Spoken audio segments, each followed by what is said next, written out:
hold my hand. At some point, one of the more serious officers, not finding any of this banter funny, asks, "Seriously, Mr. Gacy, would you like to pray with me?" Gacy declines, laughing. "Nah, God ain't taking calls today in honor of my execution. I already made my peace with God." As always, Gacy has it under control. Chapter 2. The Call. 2 days before I got the call that would change my life forever, I was driving through Chicago's West Side with my law partner and life partner, Greg Adamski. It was October 1993, and I was a 29-year-old lawyer with 6 years under my Brooks Brothers belt, big shoulder pads and all. We were heading home to Oak Park, the first suburb west of the city. The stressful workday was done, and I was looking forward to putting on some comfortable clothes and having a glass of wine, not necessarily in that order. Driving west on Madison Street, we had just passed blocks of brownstones, once elegant, now boarded up and abandoned.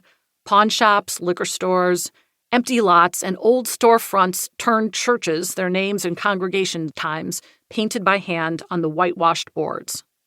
Despite the optimistic church names, the message was clear. Hope was a thing of the past. Chicago has always been racially segregated, and on the west side, which is mostly African American, the neighborhood had long been starved of investment. Case in point, after crossing the border of Chicago and entering Oak Park, the homes immediately became larger, better kept, and markedly more expensive. Oak Park native Ernest Hemingway sarcastically described the village as a community of broad lawns and narrow minds. In 1993, it was just the opposite. The lawns were narrow compared to the expansive lots in the newer suburbs, while the liberal-mindedness of Oak Parkers was legendary. Dead leaves were in their fall finale, dropping wetly on the windshield and plastering the streets with their jagged shapes and colors, letting us know that another year was coming to a stark, cold end. Greg was at the wheel, and I was in control of the radio. A voice came on telling us that we were listening to WGN, the home of the Chicago Cubs, a team which, as usual, had long been out of the running for postseason play. As the drive time news began, our ears perked up when we heard, "This morning, Governor Jim Edgar announced an execution date for serial killer John Wayne Gacy. Gacy, convicted of killing 33 boys and young men in suburban Norwood Park, is scheduled to die by lethal injection on May 10, 1994, at midnight at Stateville Correctional Center."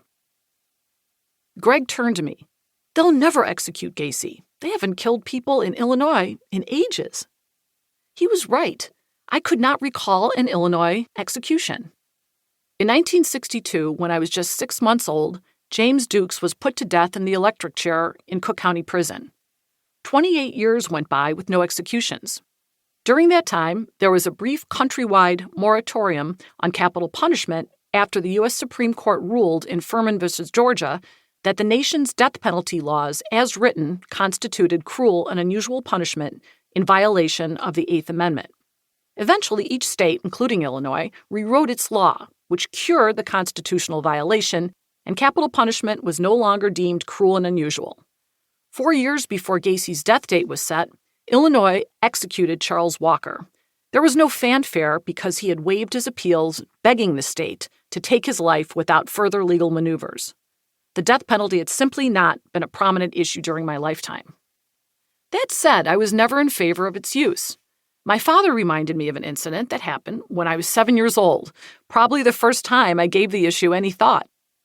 While listening to our little transistor radio, there was talk about the use of capital punishment. My dad said to no one in particular, "Criminals who kill should be executed." I turned to him and said, "Dad, wouldn't it still be a crime to kill someone, even if they killed someone first?" I reasoned that the death penalty would be like being punished for not cleaning up my room by having someone mess up my room.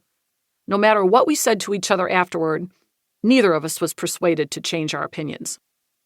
I next encountered the issue in high school, in a sociology class taught by a long-haired, bearded young teacher named Jim Wilson, who put us through hypothetical morality exercises.